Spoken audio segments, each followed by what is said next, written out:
큰 화재로 번지는 때까지 걸리는 시간은 내연기관차가 오히려 한 3분 정도 더 빠르다고 합니다. 빨리 파악만 되면 초기 진압은 오히려 전기차가 더 쉬울 수도 있다는 것이죠. 무엇보다 사용자가 결국은 잘 활용을 해주셔야 되는 게 이제 첫 번째인데, 정부에서도 배터리 안전 인증이라든가 그런 제도를 잘 도입해서 배터리가 안전하게 제조되고 안전을 좀 더 향상시켜 주시는 게 좋겠다. 네, 실시간 재난안전 정보방송 재난안전 119 안전토크 시간입니다.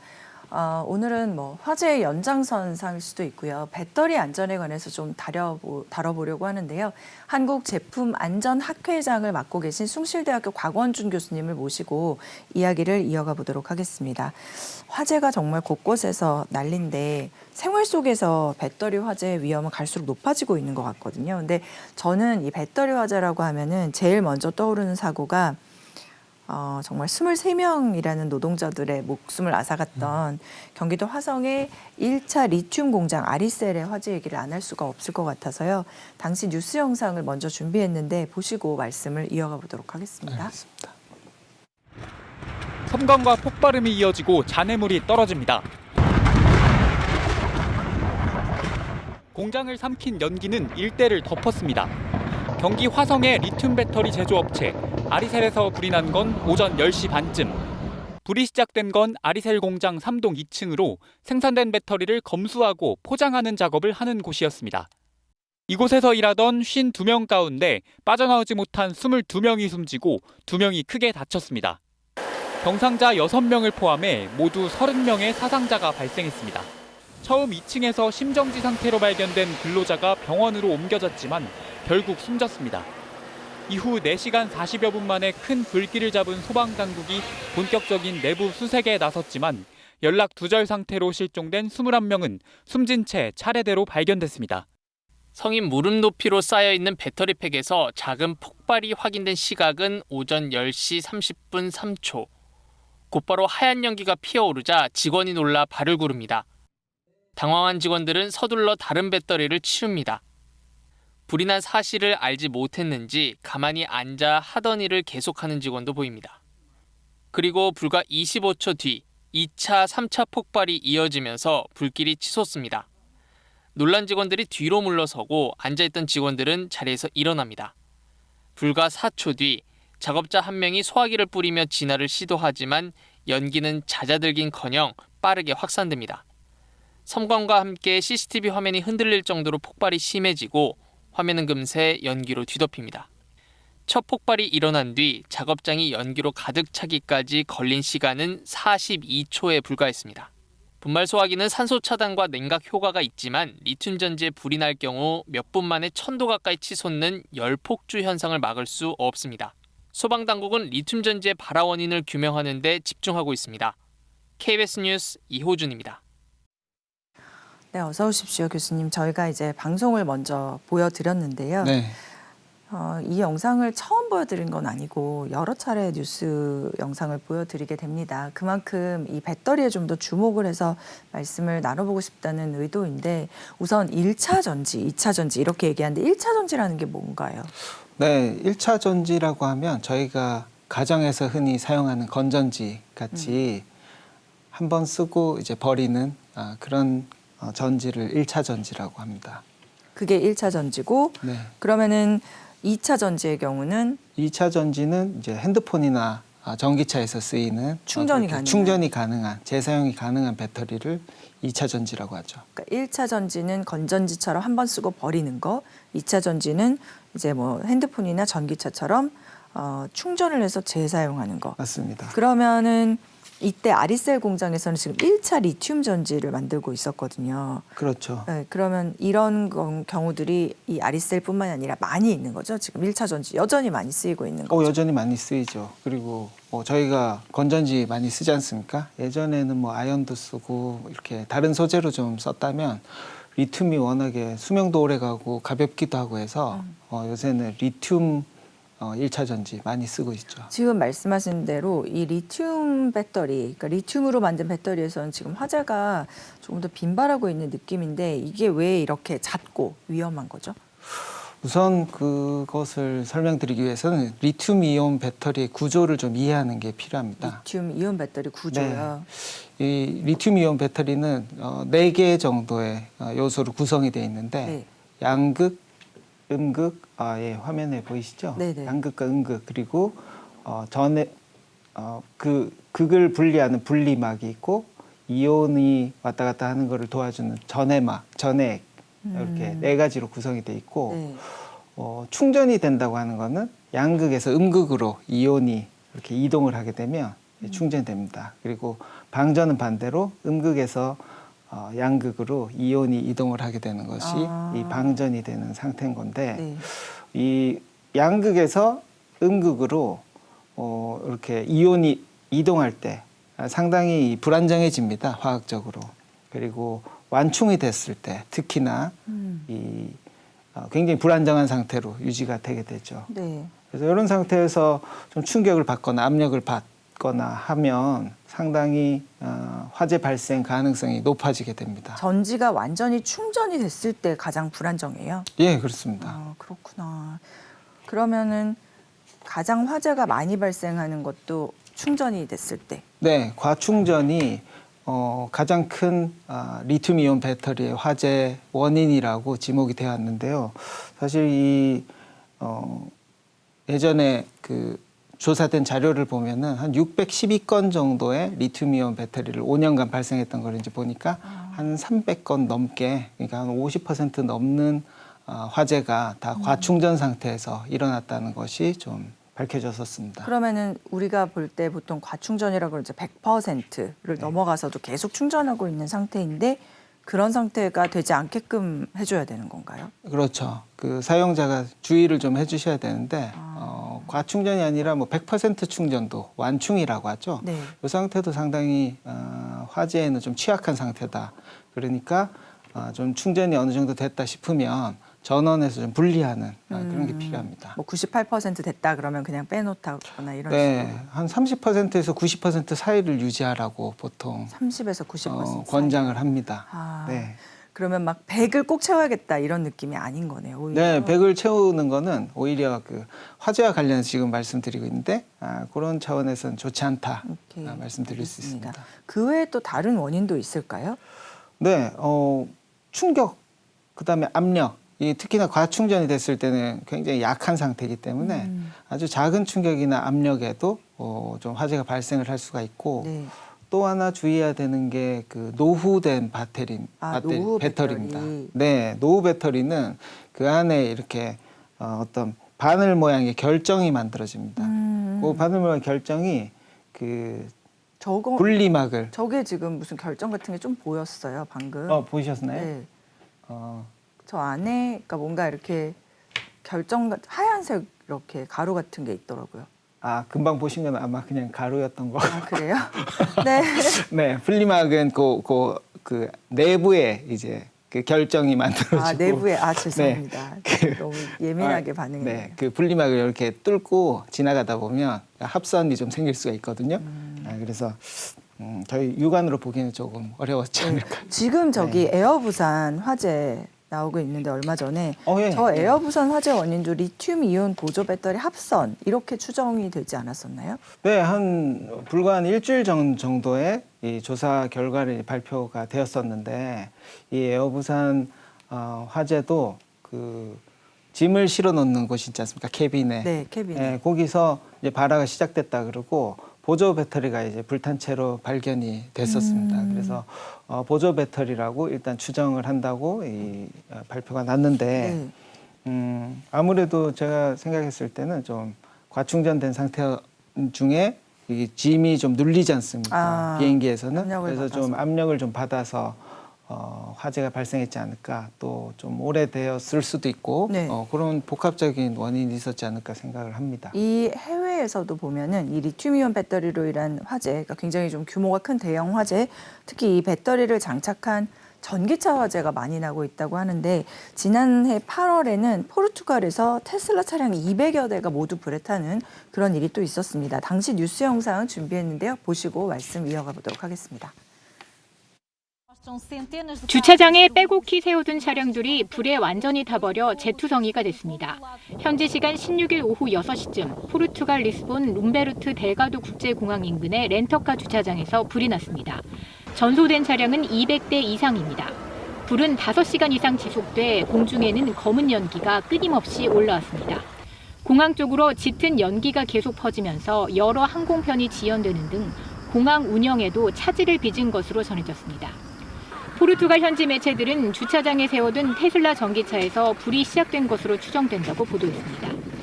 포르투갈 당국은 140여 명의 소방 인력 등을 투입했지만 인화성 물질과 바람 때문에 진화에 어려움을 겪은 것으로 알려졌습니다. 불이 난 곳은 산업지구로 인근 주택까지 피해가 확산하진 않아 인명피해는 보고되지 않았습니다. 현지 당국은 주차장 2개 층 중 2층에서만 화재가 발생했다며 불에 타지 않은 차량 중에서도 열로 인해 손상을 입은 차량이 있을 수 있다고 설명했습니다. KBS 뉴스 김세정입니다. 네, 이뿐만이 아니라 이건 이제 포르투갈에서 있었던 거고 사고고 호주 또 미국 그리고 뭐 화물선에서도 전기차 때문에 불이 난 사례가 있었다는데요. 예, 맞습니다. 호주에서도 역시나 테슬라 관련인데 테슬라가 이 대용량 에너지 저장 장치 ESS라는 걸 만드는데 네. 그게 뭐 태양광 발전이라던가 이런 데 많이 쓰입니다. 그래서 호주의 그 빅토리아 빅 배터리라는 그 발전소에서 이 테슬라의 ESS가 좀 화재가 나서 한 4일에 걸쳐서 불을 껐던 그런 사례도 있었고요.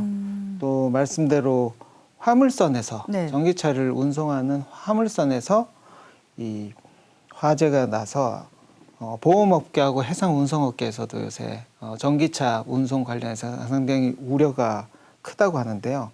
23년에 네덜란드 해안을 지나던 한 3,000대 정도를 운송하고 있던 화물선에서 한 대에서 이 전기차 한 대에서 발화가 돼갖고 전체 3,000대가 다 타버린. 그래서 거의 한 4억 3,800만 달러, 한 5천억 정도의 피해가 발생했던. 그러니까 바다를 지나가던 화물선 배에서 화재가 난 맞습니다. 거예요. 네, 그러니까 다닥다닥 이렇게 그렇죠. 주차가 돼 있다 보니까 화재를 네. 피할 수가 없었던 것 같아요. 이게 이렇게 위험하고 규모도 한 번 불이 나면 매우 큰데도 이 리튬이온 배터리를 쓸 수밖에 없는 건지 요즘에 들어보면은 탈리튬, 뭐 리튬을 좀 탈피하자 이런 움직임도 있다고 들었거든요. 맞습니다. 그러한 리튬이온 배터리의 위험성도 있고 또 더 나은 배터리를 만들고자 하는 노력이 계속되면서 좀 다양한 소재를 가지고 배터리를 만들려는 시도가 계속 있습니다. 네. 뭐 전고체라든지 나트륨 뭐 이런 여러 가지 소재들을 사용을 하는데 문제는 아직 기술적으로 그런 것들이 완벽하지도 않고 상용화도 아직 갈 길이 좀 멀다 보니까 당장은 가장 효과적이고 성능이 좋은 이 리튬 이온 배터리를 좀 사용해야 되는 상황입니다. 그렇군요. 그 방금 이제 전고체 뭐 나트륨 이렇게 얘기해 주셨는데 이것도 좀 어떤지 너무 전문적인 용어라 좀 어렵거든요. 설명을 좀 그런가요? 쉽게 해주실 수 있을까요? 전고체라고 하는 거는 뭐 꿈의 배터리라 그래서 안정성이 상당히 잘 보장되는 소재를 가지고 만드는 전고체 전지가 있고 또 나트륨 전지의 경우에는 대용량으로 에너지 저장이 좀 가능하다. 거의 2배에 달하게 리튬 이온 배터리에 비해서 그리고 마그네슘 이온 전지도 용량이 크고 작동 온도 범위가 상당히 높은 리튬이온 배터리는 좀 온도에 민감하거든요. 그래서 이런 새로운 배터리들을 좀 개발을 하고 있는데 아직은 상용화까지는 조금 더 시간이 기술적으로도 걸립니다. 아직 기술적으로도 미완성이고. 완전치 않고 하니까요. 알겠습니다. 이 교수님께서는 최근에 이제 이런 배터리로 인한 화재가 또 자칫 전기차에 대한 오해를 부를까 봐 우려된다 이렇게 말씀을 하신 걸로 제가 알고 있는데 그러면 여기서 키워드별로 좀 하나씩 정리를 해보면은 저희가 이해하기가 더 쉬울 것 같은데요. 먼저 첫 번째는 질문이 이겁니다. 전기차가 더 위험하다? 그러면 어떻게 보세요? 이게 결론부터 말씀드리면 더 위험하지 않다. 이렇게 말씀을 드릴 수가 있고요. 오해다. 네, 말씀대로 제가 경영학과 교수기도 하고 하다 보니까 이런 배터리 위험이라던가 전기차 화재 얘기를 할 때 조금 걱정이 됐던 게 네. 그 워낙에 중요한 기간 산업이잖아요. 배터리, 전기차. 그래서 좀 산업이 위축되지 않을까 그런 걱정이 있어서 사실 이런 오해를 좀 불식시키는 게 필요하다고 좀 생각이 드는데 다시 말씀드리면 더 위험하지 않습니다. 더 위험하지 않다. 네. 여기 전기차 인식 조사가 이 화면에 나오고 있는데 네. 사실 2022년만 해도 한 5.8%의 사람들이 위험하다. 요 별로 정도. 위험하지 않다라고 네, 생각하고요. 별로 인식을 못 하고 네. 있다가 이런 사고 같은 것이 이제 발생을 하고 특히나 대형 사고가 한두 건 있기도 했고 또 불타고 있는 전기차를 이제 화면에서 보면 굉장히 자극적이지 않습니까?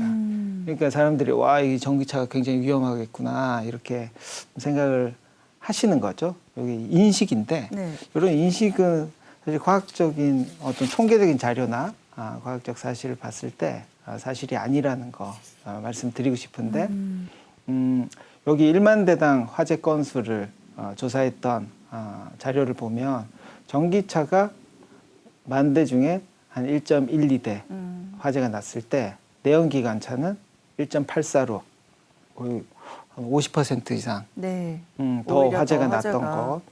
이게 이제 팩트죠. 네. 팩트고 그래서 더 위험하다고 하는 거는 오히려 아니다라고 말씀하시는 거네요. 아니죠. 그러니까 부각이 될 뿐이지 실상을 보면은 내연기관차가 화재가 더 많다. 맞습니다. 게다가 그러면 대형 사고로 좀 이어질 확률이 높지 않냐 이런 우려도 있으실 수 있는데 최근에 뭐 아리셀 공장도 있고 저희 금방 봤죠. 보셨던 네. 화면에서도 그런데 그것도 사실이 아닌 것이 내연기관 차들도 그렇게 대형 화재들이 많이 있었었고요. 또 최근에 2022년에 대전 현대 프리미엄 아울렛에서 지하 주차장에서 있었던 큰 사고가 있었죠. 한 7명 정도 사상자가 발생을 네. 했었는데 화재도 처음에는 전기차가 원인이다 이렇게 지목이 되고 했는데 나중에 이제 파악을 해보니까 내연기관차, 디젤차에서 화재가 시작됐다는 거. 그래서 사람들이 좀 오해나 편견이 좀 있으신 것 같다는 말씀 꼭 드리고 싶습니다. 네. 네. 이거는 또 전기차가 더 위험하다라는 그런 인식은 이 지하 주차장에서 대형 화재가 나면 그래도 크게 보도가 되고 하잖아요. 사실 지하 주차장 화재는 그만큼 또 위험하기도 하니까. 맞습니다. 그래서 더 그런 게 아닐까 싶은데요. 충전기 특히 요즘에 막 지하 주차장 들어갈 때 예. 지하 주차장에만 충전기가 있는 것은 또 아니기도 하고 또 금방 말씀드린 뭐 대전 아울렛 화재도 지하 주차장에서 내연기관차가 화재가 나면서 발생했던 일이고 네. 사실 실외고 실내고가 그렇게 중요한 것 같지는 않습니다. 네. 알겠습니다. 자, 그럼 두 번째 질문도 드려볼게요. 전기차는 뭐 비슷할 수도 있어요. 화재에 취약하다. 이거는 네. 사실이지 않나요? 화재에 취약하지 않나요? 이게 뭐 누구나 아시는 것처럼 한번 불이 아주 제대로 붙으면 내연기관차에 비해서 조금 화재를 진압하는데 시간이 조금 더 걸리는 거는 사실입니다. 근데 이 부분이 또 있습니다. 그러면은 큰 화재로 번지는 때까지 걸리는 시간은 어떻느냐? 내연기관차가 오히려 한 3분 정도 더 빠르다고 합니다. 그러니까 조금 빨리 파악만 되면 초기 진압은 오히려 전기차가 더 쉬울 수도 있다는 네. 것이죠. 거기다가 이 휘발유가 휘발유를 가득 채운 내연기관차와 완충이 된 전기차 두 개를 비교를 했을 때는 오히려 휘발유를 가득 채운 차가 에너지 용량이 훨씬 더 큽니다. 더 큰 화재로 이어질 수 있다는 것이죠. 그래서 내연기관차보다 전기차가 화재에 더 취약하다 하는 것은 다시 말씀드리지만 사실이 아니다. 이렇게 말씀드릴 수 있습니다. 네. 그러면 세 번째 키워드도 한번 또 여쭤볼게요. 세 번째 질문은 전기차의 지하 주차장 출입을 막는 게 좋다. 왜냐면 이런 공지판들이 있거든요. 네. 뭐 지하 주차장에 되도록 안 세웠으면 좋겠다. 뭐 이렇게. 맞습니다. 이게 지난해 그러니까 군산 아파트 지하 주차장에서 발생했던 전기차 화재 사건이 있었고 또 2021년 충주시 호암동의 아파트 지하 주차장에서도 화재 사건이 났었는데 이제 물론 소방서에서 잘 대처를 해서 다른 차량에까지 옮겨붙진 않았지만 이게 또 하마터면은 또 커질 수도 있으니까 아예 지하 주차장의 출입 자체를 봉쇄하자. 이거 어떻게 보세요? 현실적으로는 좀 불가능해 보이긴 하는데. 불가능하죠. 근데 이제 그런 규정이나 지침을 가진 주차장들이 좀 늘어나고 발견이 있어요. 좀 네. 됩니다. 근데 그거 보면서 제가 들었던 생각은 좀 황당하다. 좀 왜 저렇게 대처를 할까? 좀 합리적이지 않은데 그 이유가 금방도 이제 저희 보셨지만 배로 운송하다가 화재가 나면 이제 배로 운송하지 마라. 뭐 이렇게 하는 거하고 비슷한 논리죠.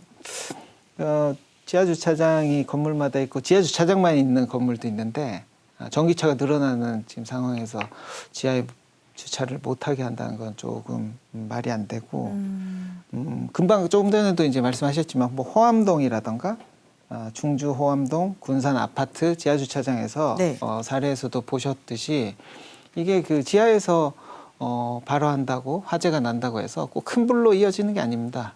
다시 말씀드리면 초기에 진압을 잘 하는 것이 큰 불이 되느냐 아니냐 이렇게 결정을 하는 것이고 그거는 내연기관차나 전기차나 마찬가지다. 그렇다고 그렇습니다. 네, 그러니까는 내연기관차나 전기차나 마찬가지다. 네. 너무 전기차에 대해서 우려를 할 필요는 없다. 그렇습니다. 그런 느낌으로. 네, 네 번째 또 질문 키워드가 전기차는 화재가 무조건 끄기 어렵다라는 내용인데 이거는 교수님께 여쭤보기 전에 저희가 경기도 소방재난본부의 그 전기차 진압 그러니까 시연회를 한 영상이 있어서 이거 보시면서 말씀을 좀 이어가 볼게요. 좋습니다. 네. 전기차 화재 끄기 어려운가?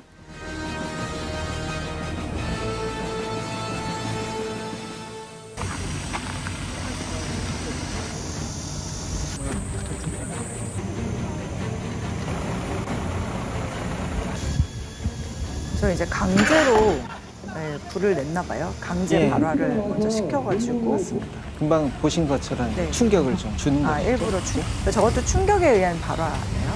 뭐 충격도 주면서 여러 가지 조건을 만들었죠. 네.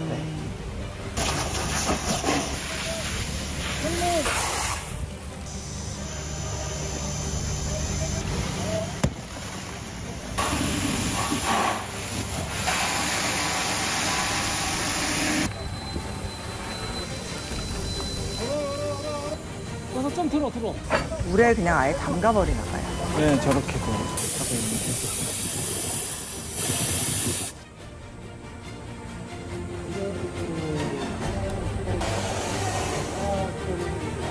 또 불을 냈어요? 네.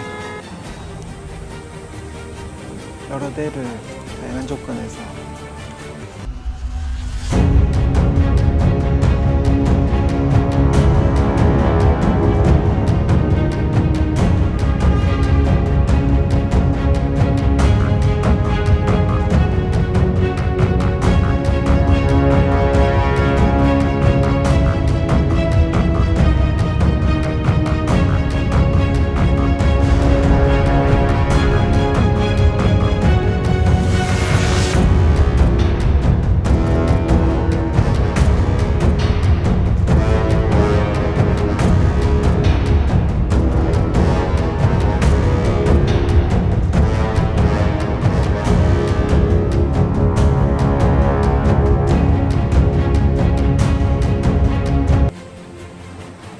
이제 공기를 산소가 많이 공급되는 없애- 거고. 네. 산소 공급을 막아가지고. 막아서 또 끄는 방법. 그리고 수도를 만드는 거잖아요. 조립형으로.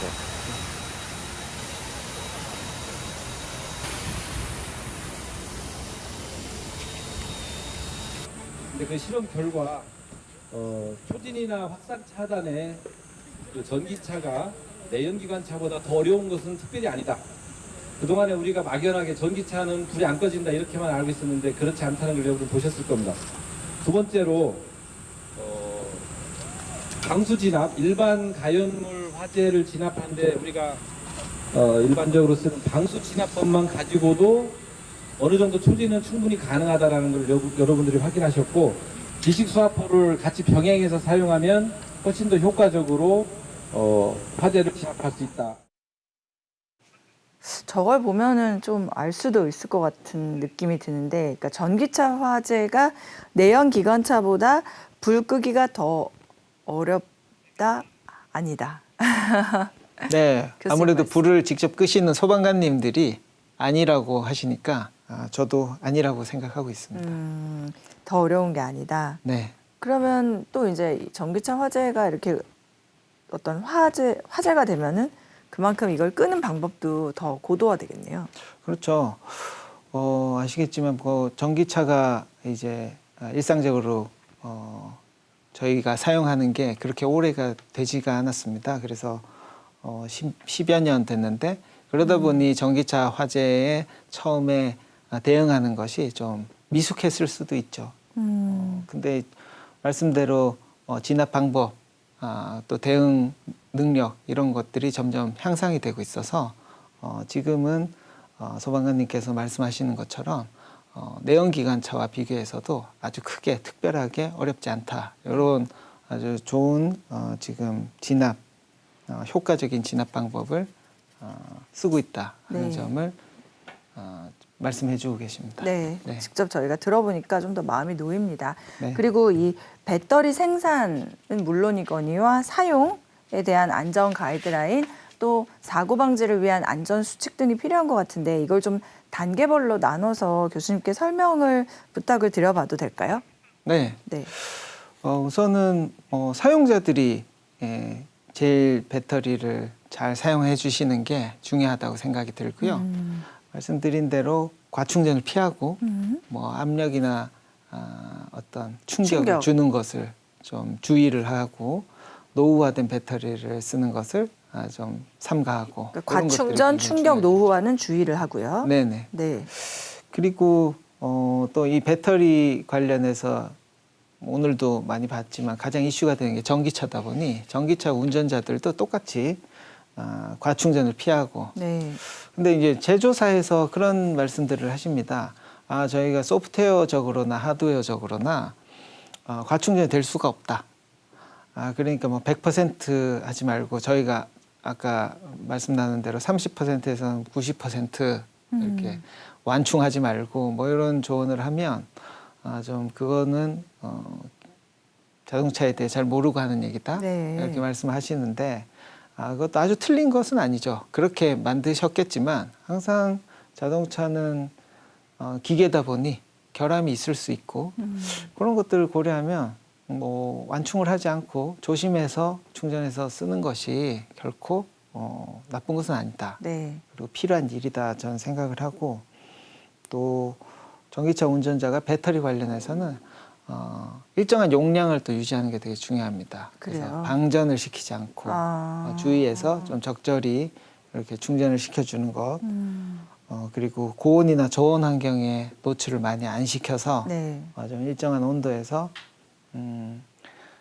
이 자동차를 사용하시면 좋은데 그런 차원에서 실내 주차장 또 지하 주차장을 오히려 이용하는 것이 이 전기차 안전에 더 좋은 것이죠. 네? 실내나 지하 주차장. 예, 실내나 지하 주차장의 온도가 기온이 아무래도 이렇게 등락이 적으니까 전기차 안전에는 오히려 더 좋습니다. 그래서 금지하는 게 다시 말씀드리면 그렇게 안전에 도움이 된다. 되는 것은 아니다. 아니다. 전기차 출입, 지하 주차장에 전기차 출입을 금지하는 게 무조건 능사만은 아니다. 아니다. 그리고 황당하다. 뭐 이렇게 오히려 네, 오히려 그거는 네, 너무 지나친 과학적으로도, 조치다. 그러면 한번 다시 정리해 보겠습니다. 전기차 운전차가 주의할 사항 교수님 말씀대로 일단 과충전은 무조건 피해야 되고 한 달에 한 번 정도는 뭐 100% 충전하려면 완속으로. 예, 완속으로 해주는 것 정도는 뭐 괜찮다고 합니다. 그러면 급속 충전은 되도록. 급속 충전도 피하는 것이 좋은데, 근데 뭐 아무래도 바쁜 이 현실에서 급속 충전을 하긴 해야 되지만 가능한 선택을 할 수 있다면 완속 충전을 좀 권해드리고 싶습니다. 그리고 완전히 방전되는 거 이것도 좀 주의를 하라고 말씀하셨죠. 그렇습니다. 그 얘기는 항상 배터리 용량을 어느 정도는 좀 유지하게끔 좀 부지런을 떨어야겠네요. 네, 전기차 사용자님들이 좀 부지런하셔야죠. 항상 뭐 좀 남아 있어도 해주고. 네, 신경을 좀 더 네. 내연기관차에 비해서는 네네. 그런 부분에 신경을 좀 쓰시면서 쓰고, 네. 이용을 하셔야 돼요. 그리고 아까 지하 주차장이나 실내 주차장 이용이 나쁘지 않다고 하신 거는 이제 고온이나 저온이나 이런 환경은 좀 피하고 일정하게 온도의 등락폭이 좀 적은 곳에서 하는 게 좋다. 맞습니다. 이렇게 이해를 하면 되겠습니까? 네. 근데 사실 전기차 운전자들 가운데서 이런 것들을 뭐 일일이 다 기억하고 고려해 가면서 충전하고 배터리 관리하기는 쉽진 않을 것 같은데. 그렇죠. 그것 때문에 전기차를 구입을 안 하시는 분들도 계실 만큼 그게 쉽지 않은 일이죠. 그래서 그런 운전자들을 전기차 운전자들을 돕기 위해서 좀 서비스들이 네. 나오고 있습니다. 지금 화면에서 나오는 것 같은 네. 이 전기차 배터리 종합 진단 서비스. 전기차 배터리 종합 진단 서비스요? 네. 네, 그래서 여기도 나오지만 배터리 매니지먼트 시스템, 배터리 관리 시스템이란 게 있어서요. 이게 이 센서로 배터리 전류 온도 등을 측정하는 네. 앱이기도 하고 소프트웨어이기도 하고 그렇습니다. 그래서 자동차 대시보드에서 이런 서비스들을 디스플레이로 이용을 하실 수도 있고 또 스마트폰을 연결해서 앱으로 이렇게 확인하고 서비스를 이용을 하실 수가 있습니다. 근데 이 배터리 성능이나 상태도 알려주고 또 완충, 과충전 여부도 알려주고 급속이나 완속 충전을 내 운전자가 얼마나 어떤 비율로 하는지 네네. 또 충전 말씀드린 그런 어떤 적정한 배터리 용량을 계속 유지를 하는지 이런 것들을 이 프로그램 소프트웨어가 확인을 하고 운전자에게 알려줘서 좋은 충전 습관을 가지고 또 배터리에 대해서 많은 정보를 제공을 합니다. 이런 BMS 배터리 관리 시스템이 성능이 굉장히 좋거든요. 또 지금 화면에 보시는 것은 이 LG 에너지 솔루션이라는 우리나라 1위 세계적인 이 배터리 회사에서 만든 솔루션인데 네. 요게 성능이 되게 좋아요. 그래서 뭐 거의 화재를 아주 효과적으로 방지하고 예방하는 그런 시스템입니다. 그래서 이런 것들이 잘 개발이 되고 사용이 되고 있으니까 전기차 운전자들이 너무 화재에 민감하게 반응하고 네. 걱정하면서 차량을 이용하지 않으셔도 될 것 같다고 생각합니다. 그러니까 저기에다가 의지를 하면은 내가 못하는 부분까지를 다 알아서 매니저처럼 해주는 거예요. 그렇죠. 특별히 막 돈이 더 많이 든다거나 뭐 그런 거는 아닌가요? 무료로 제공을 아, 해주는 것으로 알고 있고 이게 워낙 서비스가 이제 각광을 받다 보니 그 LG 에너지 솔루션에서는 거기다가 좀 비즈니스 모델을 얹어서 이제 서비스 과금하는 서비스도 좀 개발하고 있는 것으로 알고 있습니다. 기본적으로 서비스는 무료인데 맞습니다. 많이 네, 이용하니까. 안전을 위해서 이제 있는 시스템이니까요. 네. 오늘 교수님 모시고 이 전기차를 비롯해서 여러 가지 배터리 안전에 대해서 알아봤는데 저희가 뭐 키워드로 여쭤봤지만은 이제 좀 오해도 많았다, 막연한 두려움도 많았다라는 걸 느꼈고요. 그래서 교수님 보실 때 그러면 이제 배터리 안전을 위한 어떤 그런 실효성 있는 대책과 관련해서 가장 시급한 거는 지금 이런 거다라고 그렇게 생각하시는 부분 있으세요? 무엇보다 그 사용자가 결국은 잘 활용을 해주셔야 되는 게 이제 첫 번째인데 정부에서도 해주실 일이 있죠. 요새 이제 잘 시행되고 있는 배터리 안전 인증이라든가 그런 제도를 잘 도입해서 배터리가 안전하게 제조되고 사용될 수 있게 해주시고 또 만에 하나 이 화재가 발생했을 때 이 대응을 할 수 있도록 평소에 이제 준비를 잘 해주시면 좋겠는데 안타깝게도 그 아리셀 공장 화재 사건이 있었을 때는 그 리튬으로 인한 화재에 대해서 대응하는 표준 매뉴얼 같은 게 없었다 그래요. 그래서 화재 진압에도 조금 덜 효과적인 방법으로 했지 않을까 하고, 물론 그 이후에 만들어졌다고 알고 있습니다. 근데 이런 것들 좀 더 선제적으로 정부에서 준비를 해주시면 네. 더 좋을 것 같고, 또 마지막으로는 이 제조사들이 이 안전한 배터리를 만들고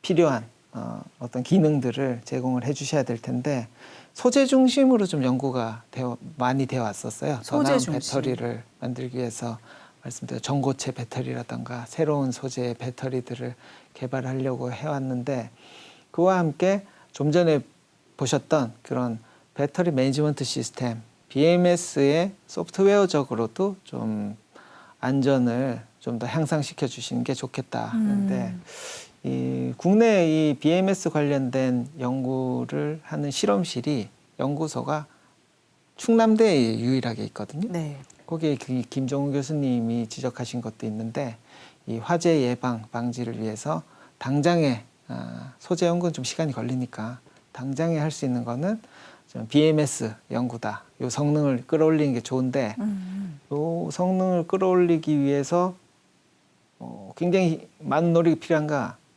그 교수님에 따르면 그렇지는 않다. 그냥 이 데이터만 많으면 다 해결이 된다. 많은 데이터가 있으면 특이한 어떤 특이점을 찾아내는 게 굉장히 쉽고, 그래서 화재 예방에 굉장히 효과적인데, 네. 그런 데이터는 저희 업력이 많은 제조사들이 갖고 있으니까, 그 제조사들이 데이터를 또 제공하고 자체적으로도 잘 분석해서 BMS를 잘 성능을 업그레이드를 하면 화재를 효과적으로 예방할 수 있지 않을까, 그런 생각을 해봤습니다. 알겠습니다. 자, 전기 배터리가 위험하지만은 뭐 우리 사회에서는 진짜 생활에서 이제 더 이상 없어서는 안 되는 필수품이 되고 있는 만큼, 일단 제조사는 안전하게, 또 사용자는 최대한 뭐랄까 주의해서 네. 사용하는 그런 풍토가 확산됐으면 좋겠습니다. 아울러 교수님 말씀대로 그 막연한 오해나 또 이런 부분에도 조금 더 관심을 가지고 괜히 겁을 내거나 네, 지레 그럴 필요는 없다라는 것도 오늘 느껴봤습니다. 맞습니다. 네, 오늘은 그러면 여기까지 들어보도록 하겠습니다. 지금까지 한국제품안전학회장을 맡고 계신 숭실대 곽원준 교수님과 함께 배터리 안전에 대해서 알아봤습니다. 교수님 감사합니다. 감사합니다.